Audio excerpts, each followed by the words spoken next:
Okay, this video will be on fluids, mostly flowing fluids, continuity equation, and Bernoulli's equation. Um, and this is the fourth time I tried to make this video, so my cup, which started out beautiful, is now kind of deformed. Um, so we're going to start with some topics that are not flowing fluids. We'll get to those eventually and do an example, but we have some sorted topics before that. So let's say I have this tank filled with water up to this line here, and I take this cup and I submerge the cup. Of course, it'll start filling up with water, which I should now show. It'll fill up to the top of the cup. Let's submerge it again. So I put it in here, it'll fill up with water, and I'll take it out. You can expect that if we were to tilt this cup and flip it over, that the water would fall out. I think experience shows you that that will happen.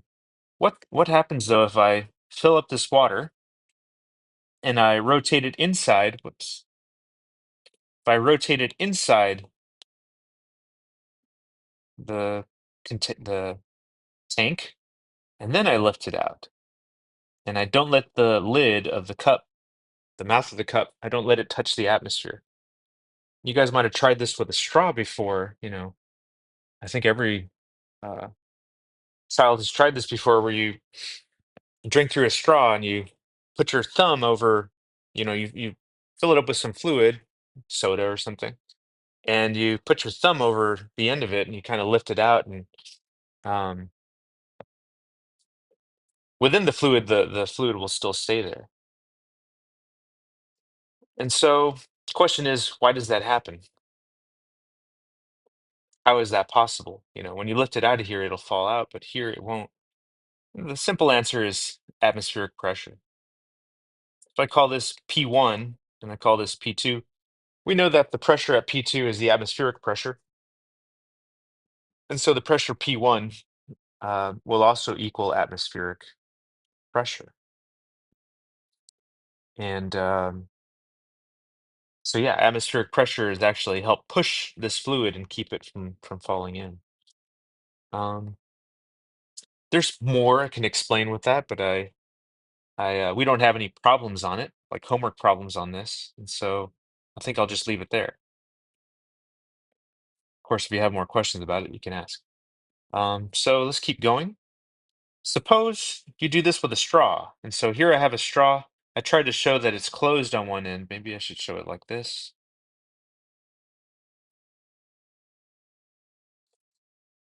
And suppose you have a part of the straw that's submerged in here, and maybe it goes and you have a big loop of straw in here, and I'm not showing it very well.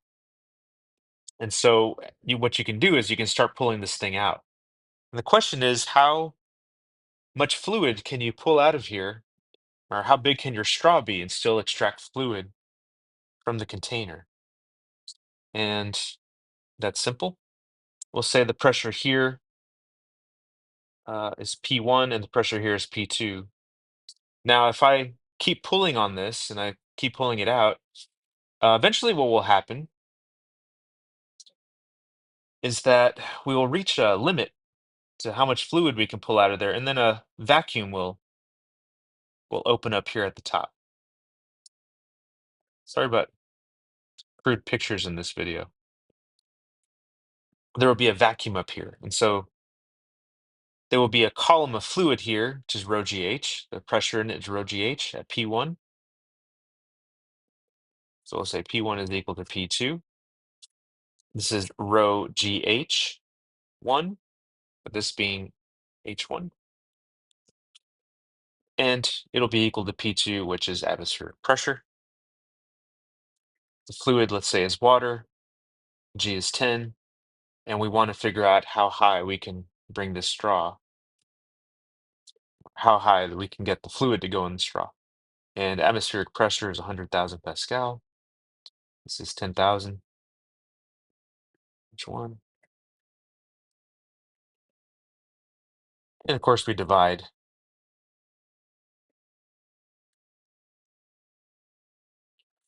And the maximum height we can get this thing is about 10 meters.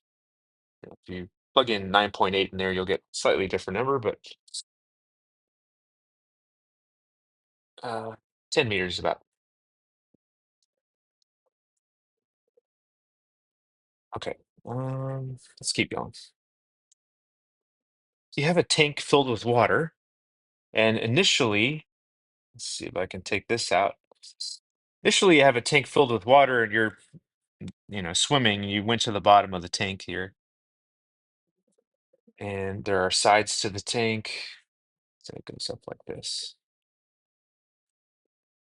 And I guess the question is, if I take some mass, maybe a raft with some mass on top of it, and I place it onto the water, and now it's floating, okay, what would happen to the water level in this tank? And so, yeah, think about it for a second, but the answer is it's displacing some fluid here, and that fluid, is pushed out of the way, and the water level will rise just ever so slightly. And so the question is, does the pressure down here that this person, feels, regardless of whether they feel it, if they had a gauge, would the pressure increase where the person is? And the answer is yeah, but just a little bit. The pressure would increase because, the gauge pressure is rho gh, and the depth will have increased just ever so slightly. And so the pressure does increase.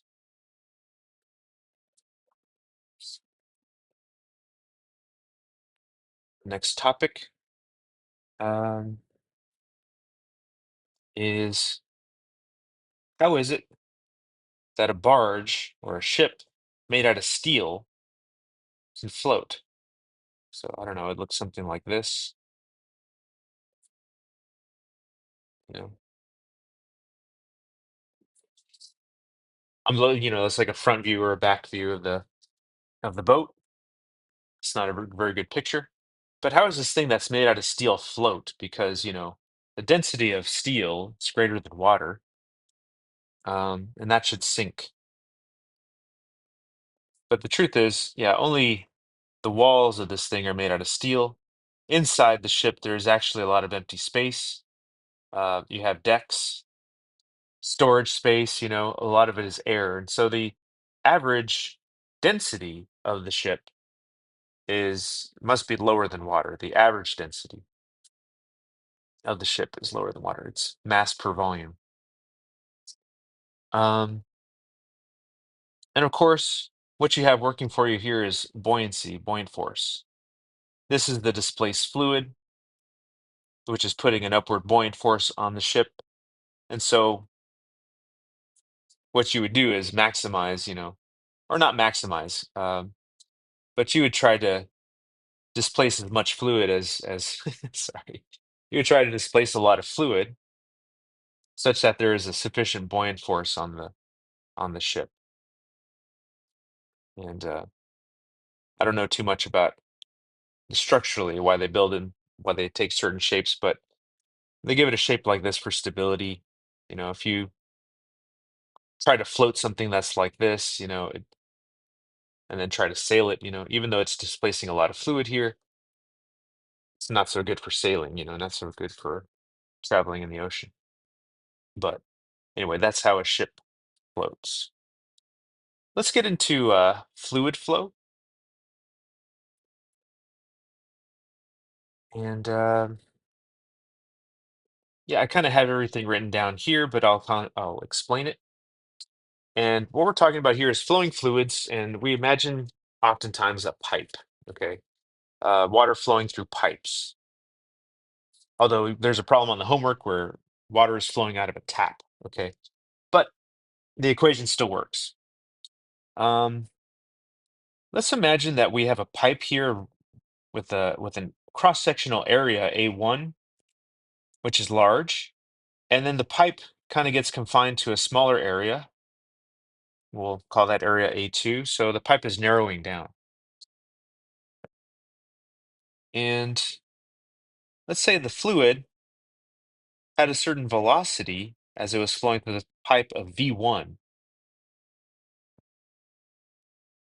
Well, what should happen to the velocity of the fluid as it goes through this narrow section?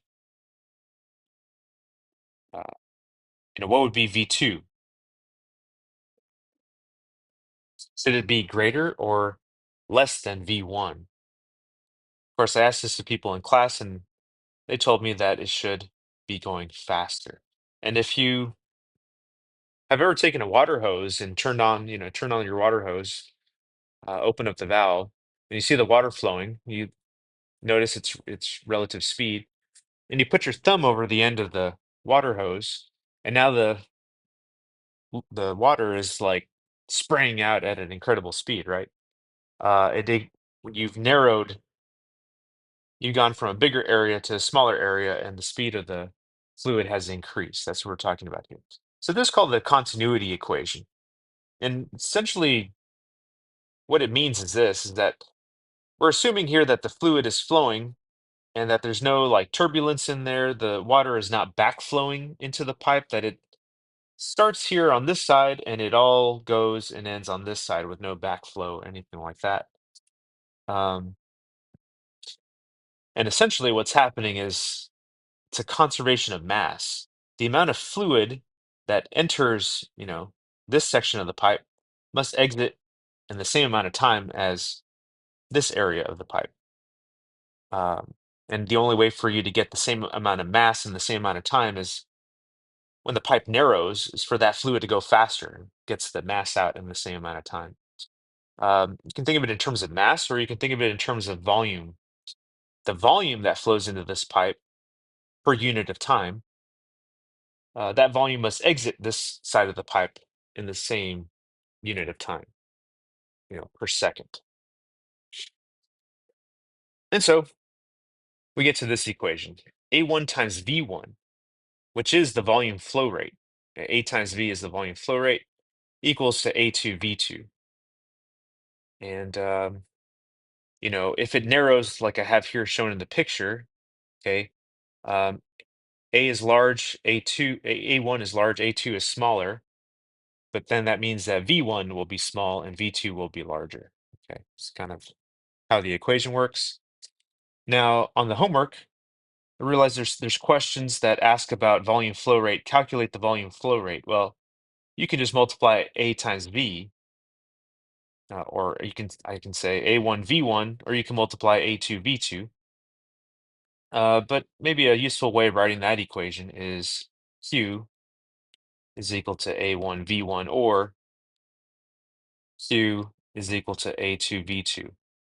You don't really need the subscripts. You can say Q is equal to A times V, but you can't mismatch the velocities and areas. Um, I don't know if that makes sense, but the units, and I'll include it over here, the units for volume flow rate, Q,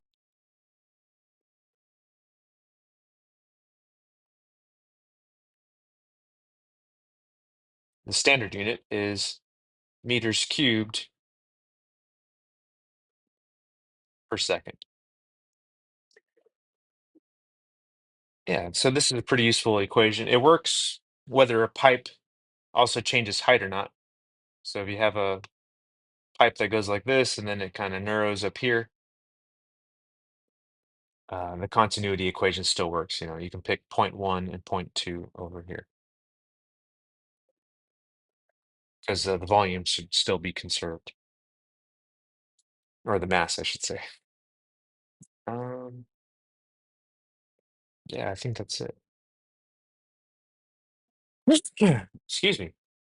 Okay, let's talk about Bernoulli's equation, which is kind of used for the same types of situation. It just depends on what they're asking you for. Bernoulli's equation is, it's written here, is pressure 1 plus rho g y1 plus rho v1 squared over 2 equals pressure 2 plus rho g y2 plus rho v2 squared over 2. And you might notice that this looks a lot like an energy equation, and it's related to it.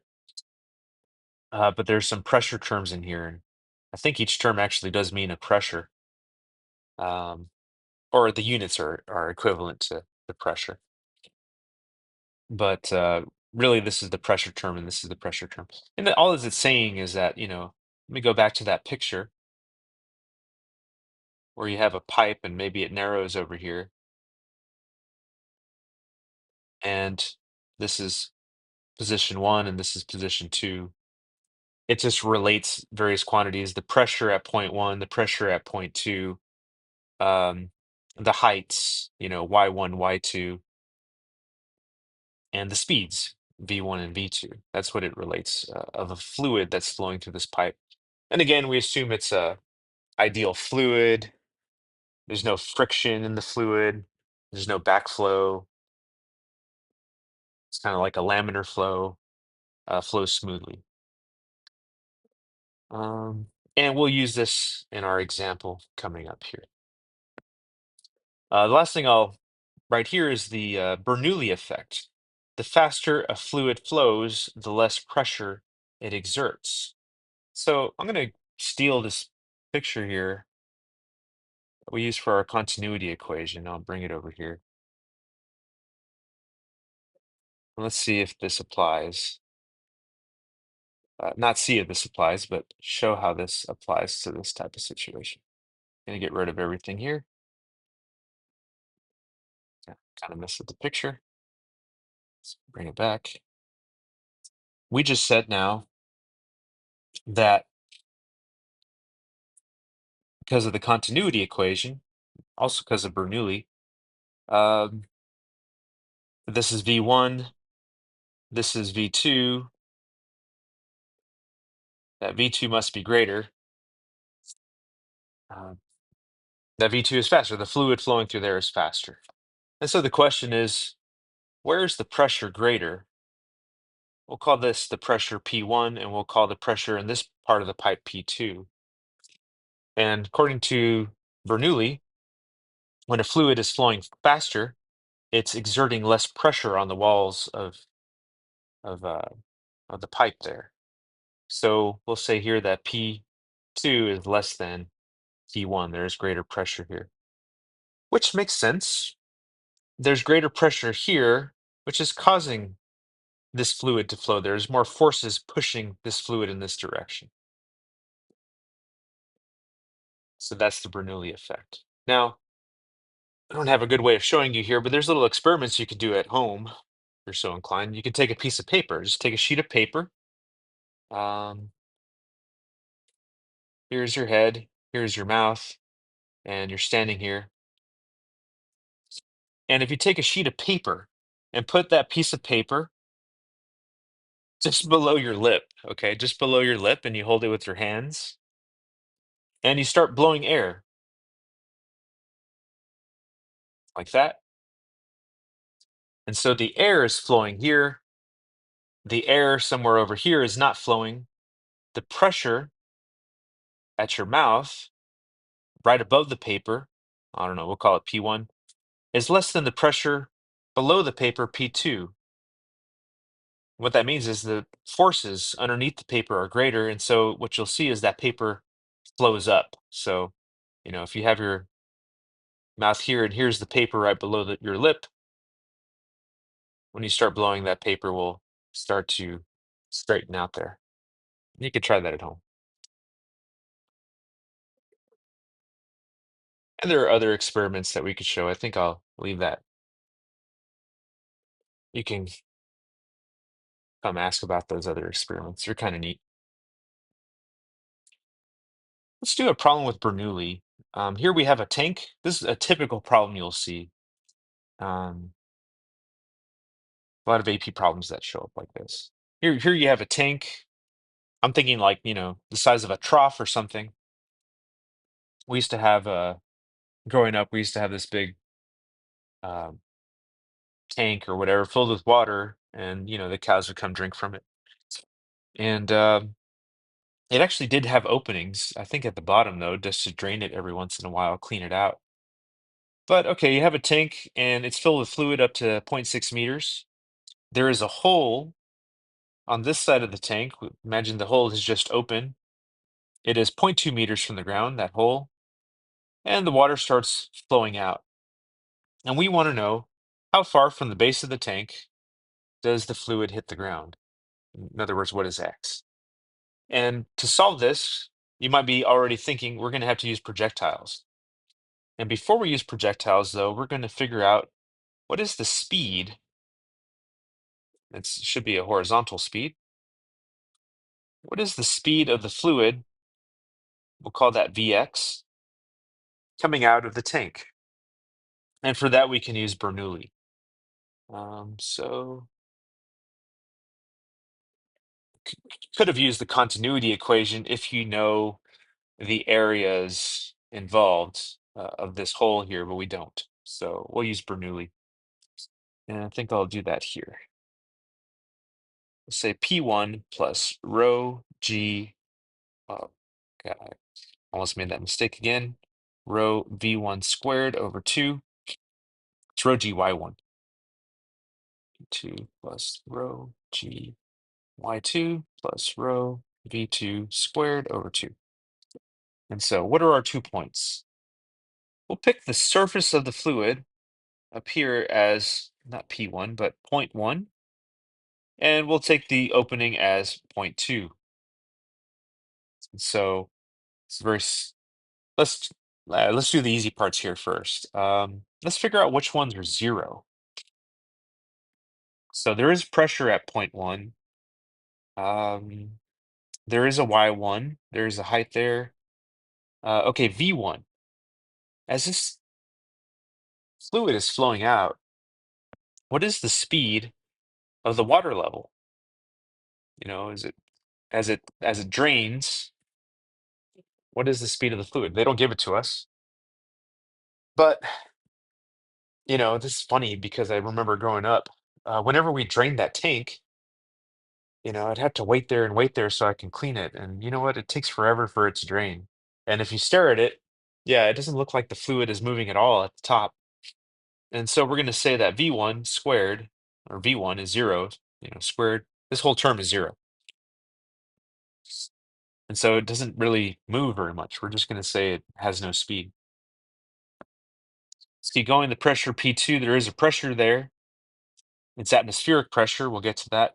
It does have a height and it does have a speed. So it looks like we've only gotten rid of one term, but we can actually get rid of 2 terms because P1, it's not 0.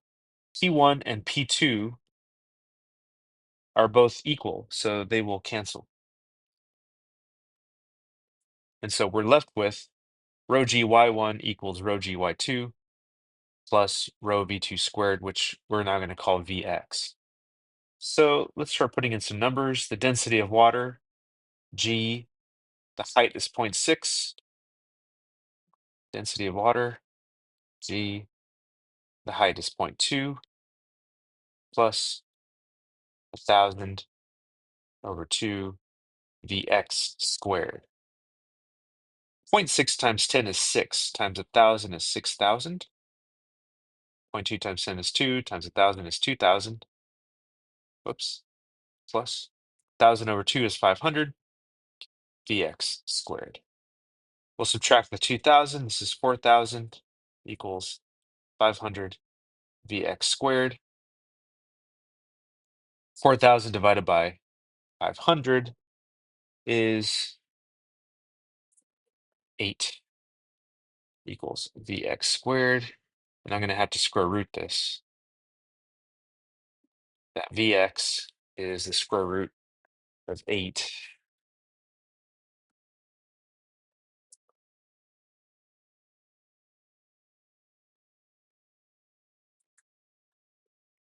I'll say 2.83 meters per second is Vx.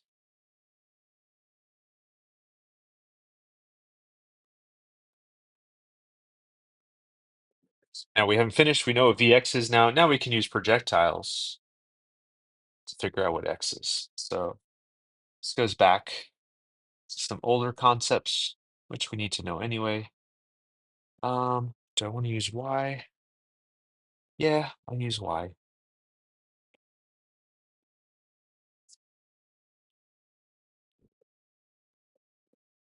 Yeah, because this is projectiles, we'll use y.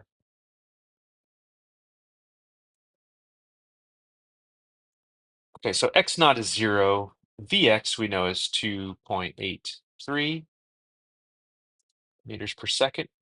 We don't know t. The initial height, 0.6, sorry, 0.2 meters. Final height is 0. It's initially horizontal, so there is no initial vertical velocity. We don't care about Vy. A is -10.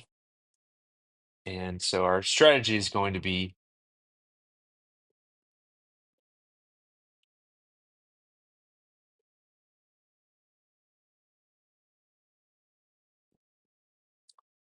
to solve for time. Plug time over here, we'll solve for x. So that's 0. This is 0.2.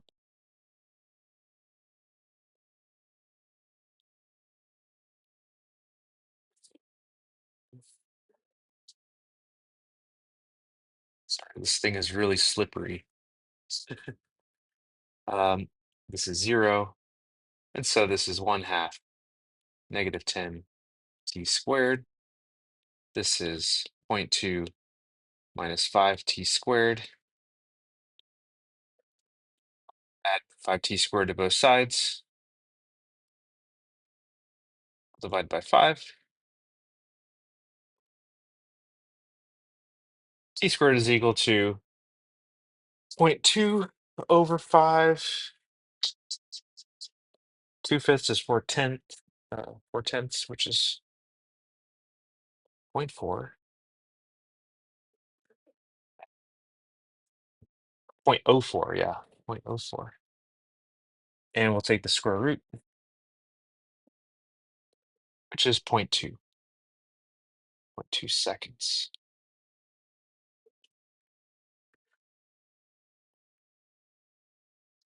2 seconds. Just making sure I didn't make any mistakes. I think we're okay. And now we'll solve for x. X equals x naught plus vxt. That's 0. This is 2.83 times 0.2.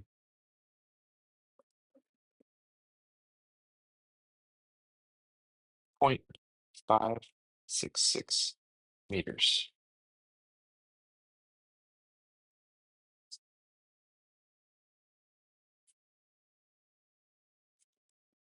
Mhm. Feel like I've made a mistake. 0.566. Oh, no, no, no. I think this is right. I think this is right. I'm just gonna say it's right. There might be a mistake there somewhere. I remember that number. I'm just thinking the decimal's in the wrong place, but no, I think this is correct. I'm not gonna worry about it. Anyway, that is flowing fluids and various topics.